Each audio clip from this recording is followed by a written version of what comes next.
Un homme sage avait un fils qui n'appréciait guère son physique. Il était complexé par ce visage qu'il jugeait ingrat.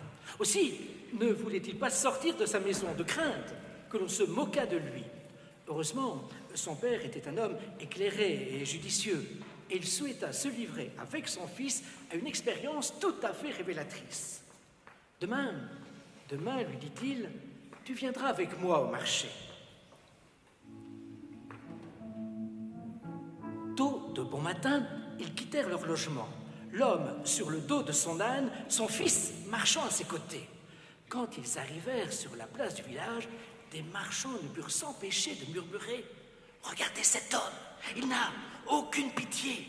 Il se repose sur le dos de l'âne et laisse son pauvre fils à pied. » Le sage dit à son fils « Tu as bien entendu, demain tu viendras avec moi au marché. »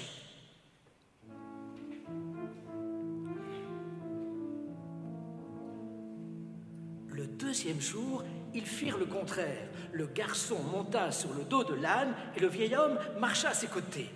À l'entrée de la place, les mêmes marchands étaient là et énoncèrent cette fois « Regardez cet enfant qui n'a aucune éducation. Il est tranquille sur le dos de l'âne alors que son pauvre père doit se traîner dans la poussière. Si ce n'est pas malheureux de voir un tel spectacle !» « Tu as bien entendu, dit l'homme à son fils, demain, tu viendras avec moi au marché. »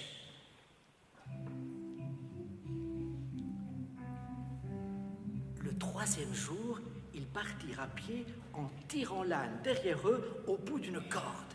« Regardez ces imbéciles !» se moquèrent les marchands. « Ils marchent à pied comme s'ils ne savaient pas que les ânes sont faits pour être montés. » « Tu as bien entendu, dit l'homme à son fils, demain, tu viendras avec moi au marché. » Le quatrième jour, quand ils quittèrent la maison, ils étaient tous les deux juchés sur le dos de l'âne. À l'entrée de la place, les marchands laissèrent éclater leur indignation. « Quelle honte! Regardez ces deux-là! Ils n'ont aucune pitié pour cette pauvre bête !»« Tu as bien entendu, dit l'homme à son fils, demain, tu viendras avec moi au marché. » Le cinquième jour, ils arrivèrent au marché en portant l'âne sur leurs épaules. Cette fois, les marchands s'esclaffèrent. « Regardez ces deux fous qui portent leur âne au lieu de le monter !» Aussi, l'homme sage, dit-il enfin à son fils, « Tu as bien entendu. Quoi que tu fasses, les gens pourront toujours trouver à critiquer.